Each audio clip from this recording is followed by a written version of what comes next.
I had just finished working late and was getting ready to head home. Little did I know that at the company elevator, I would witness a murder. The victim was my female boss. I quickly hid behind a wall, my exhausted body suddenly jolting with terror, every hair on my body standing on end. Thankfully, the killer didn't see me. He looked around to make sure no one was there, then lifted my boss's body, preparing to dispose of the evidence. Once I saw the killer leave, I finally breathed a sigh of relief. If the killer had spotted me, I would definitely have been killed too. I decided to hide in the restroom first, planning to wait until the killer left the building before going home. But when I pushed open the restroom door, I saw a bald man, the manager for my pharmaceutical company. He must have been killed by the same murderer too. I was about to move closer to check on his condition when I accidentally triggered the automatic flush sensor. Fortunately, the killer wasn't nearby. I quickly locked the door and could only hide in there for now. But then I suddenly realized the killer would definitely come back to deal with the manager's body. Staying here wasn't gonna work. Sure enough, the killer walked in, but he didn't rush to handle the manager's body. Instead, he first cleaned the blood off himself and then used the restroom. I had nowhere left to hide, so I crawled through the narrow gap at the bottom to the next stall. Since I'm small, I didn't make much noise.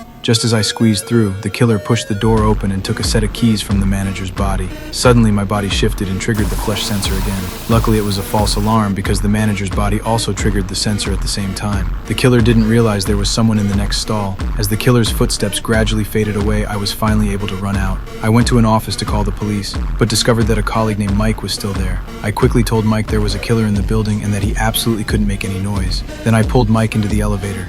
But the elevator seemed to be under the killer's control already. No matter what buttons we pressed, the doors wouldn't close. We tried to take the stairs instead, but the heavy metal door to the stairwell was also locked by the killer. He did this as a precaution. If there were any survivors left in the company, he couldn't let them leave alive. So Mike and I decided to split up. Mike would use the computer to call for help while I looked for other exits. As I was walking, I suddenly saw the killer appear ahead, walking toward me. I was so scared, I ran back to meet up with Mike. Unaware of what was happening, Mike said loudly, "The network has been cut off."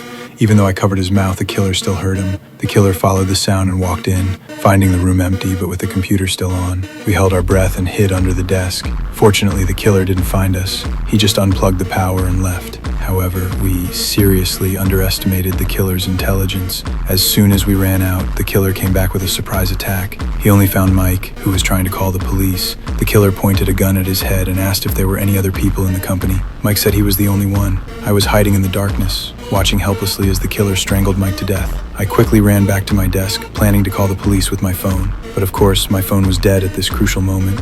With trembling hands, I plugged in my phone to charge. Just then, I turned around and saw a pair of legs behind me. When I got closer, I discovered it was Mike's body. To save my life, I took Mike's access card and successfully opened the stairwell door. I was so scared I almost screamed out loud.